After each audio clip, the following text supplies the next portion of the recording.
It's a world that's full of coincidences. And guess what? Simon Marks has popped along as well, all the way from Washington, D.C., to talk to us about the tennis. No, I'm joking. To talk to us about the state of American politics. Simon, where do you want to start? Well, I think we've got to start with where on earth are things now going in Iran? Because, as we discussed earlier in the week, James, President Trump appeared to step back from the brink, said that he wasn't going to be bombing Iran's energy and power facilities for 5 days, while he gave talks that he claimed were taking place with Iranian officials time to bear fruit. The Iranians, of course, now, on an hourly basis, are mocking him. I mean, insisting that there are no negotiations occurring. They, of course, could be lying, but absolutely poking fun at him by saying that President Trump is negotiating with himself. And Iran's military spokesman today saying that there are no circumstances under which anyone from the Iranian regime is going to come to terms with President Trump. If you look at this 15-point peace plan, this sort of new cunning plan that the Americans believe that the Pakistanis have conveyed to the Iranians, and there's all sorts of stuff going on here because Pakistan really wants to project itself as the powerful mediator in these conversations. Have they really sent that peace plan to the Iranians? They say they have. If you look at the plan itself, in as much as it is being reported by pro-Netanyahu Channel 12 television of Israel, it appears to reveal President Trump's own mendacity. I mean, this is a plan that calls on the Iranians to hand over and agree to destroy their nuclear sites in Fordo, in Isfahan. Hang on a minute. All the nuclear sites. Hang on a minute. Exactly. Exactly. All the nuclear sites that President Trump to this day maintains were completely obliterated last year. It calls for the International Atomic Energy Agency to have access and transparency over Iran's nuclear activities. That'll be the same IAEA that had access and transparency over Iran's nuclear activities under the JCPOA, the Iran nuclear deal, before Donald Trump, in his first term in office, withdrew American participation from the Iranian nuclear deal and essentially eviscerated the agreement. It also calls on Iran to hand over its stockpile of enriched uranium. That'll be the same stockpile of enriched uranium that President Trump says doesn't exist because Operation Midnight Hammer destroyed it. And then there's what the president had to say in the Oval Office yesterday about the disposition of Iran in its current incarnation following 3.5 weeks of US and Israeli bombardment. Let's take a listen. They have no Air Force left. They have no anti-aircraft equipment left, no radar left, no leaders left. The leaders are all gone. Nobody knows who to talk to. But we're actually talking to the right people, and they want to make a deal so badly. You have no idea how badly they want to make a deal. The leaders have all gone. The leaders have all gone. Nobody knows who to talk to, but we're talking to the right people. Yeah, that's this a relief. Top person, apparently the Iranian parliamentary spokesman, speaker rather. But also when he says there, you know, that Iran's military has been destroyed and they've got no facilities at their disposal. This is the same Iran that only yesterday the president conceded had fired 100 missiles at the USS Abraham Lincoln, every one of which he says was intercepted by the United States and Israel, and so it posed no threat to the aircraft carrier. Now, either they've got no nuclear capacity, no ballistic missile capacity left, no military capacity left, and they're on their knees begging to make a deal, or they're still in a position where they can fire 100 missiles at an American aircraft carrier, and also 2 missiles that were sent in the direction of the US-UK base in Diego Garcia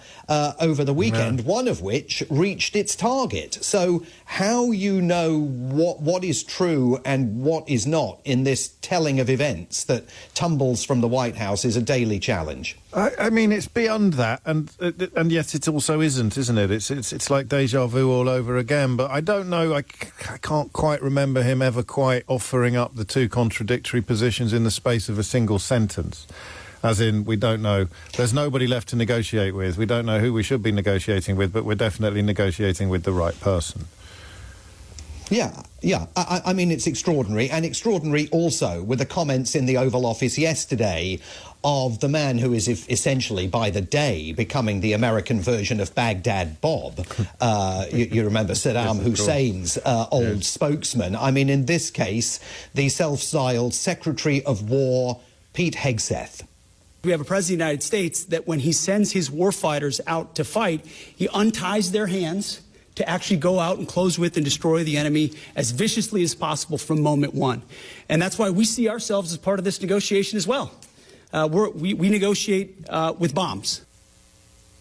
We negotiate with bombs, except, of course, we're not negotiating with bombs when it comes to the energy and power facilities, because the president that he so slavishly serves has decided to put a 5-day pause in all of that in order to give these negotiations, in whatever state they're taking place, an opportunity to advance. I do think it's also important to underscore, James, that even while the president appears to be looking for an off-ramp, he is flooding thousands of additional troops to the region, including paratroopers.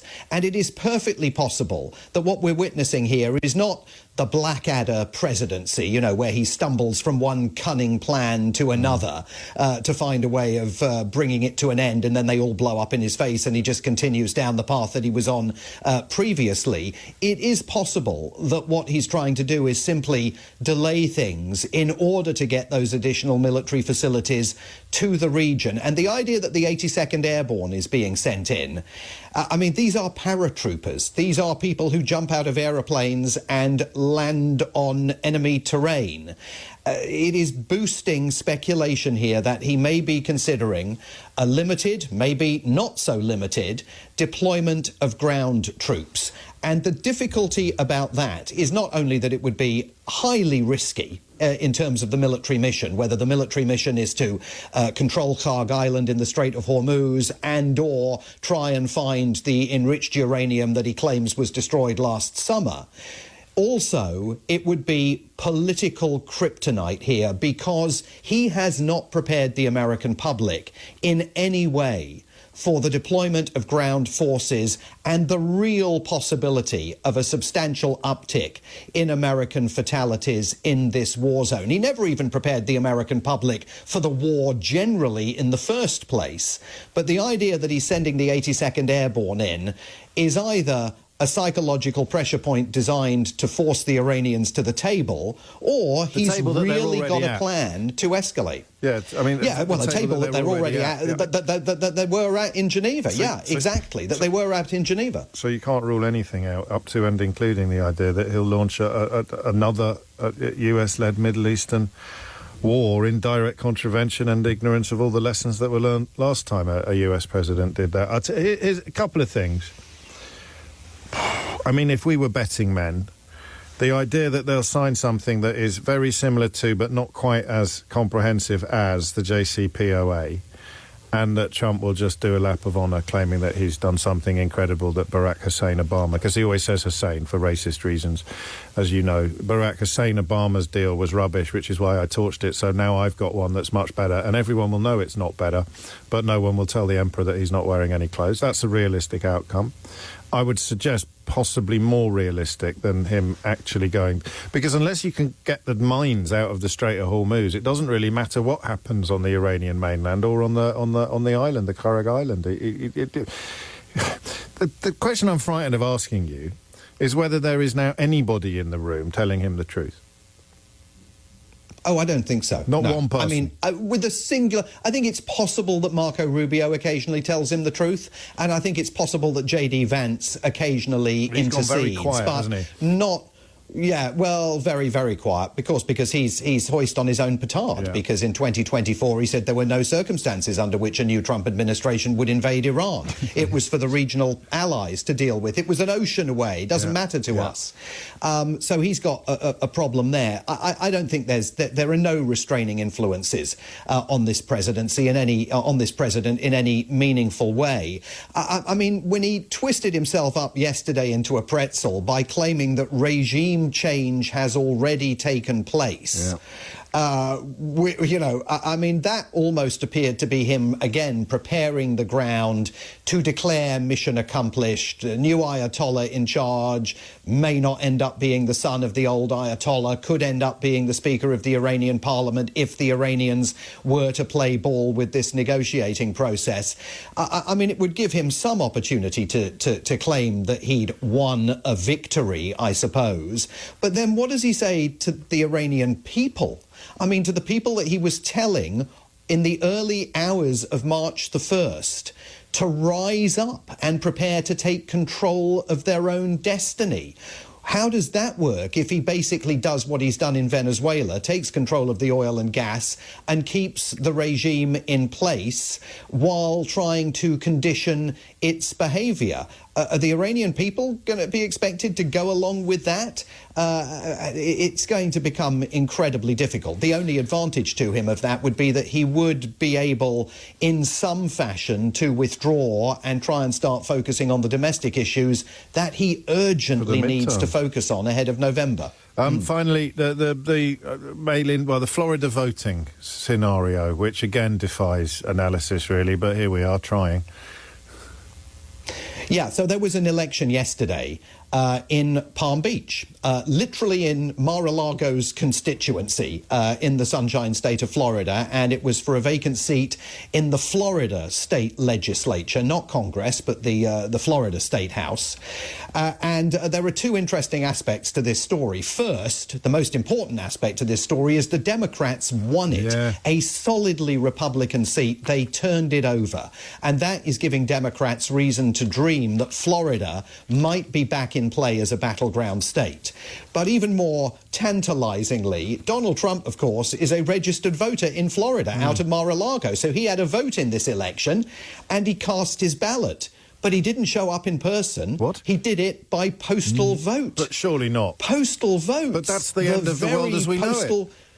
The end of the world, the the soft underbelly of a completely compromised American electoral system is its reliance on continuing use of the postal vote. So he engaged in voting by post in this local election, even though, by the way, he was down there in Florida. He could have voted in person, did it by post. The White House says there's nothing to see here at all. Yeah. But, of course, there is gross hypocrisy to witness. I have to just finish, Simon, because I know you're busy, with a comment from Trevor, who says, I doubt, this is in response to your comments about Marco Rubio, I doubt Rubio is telling Trump the truth. He couldn't even tell him his true shoe size.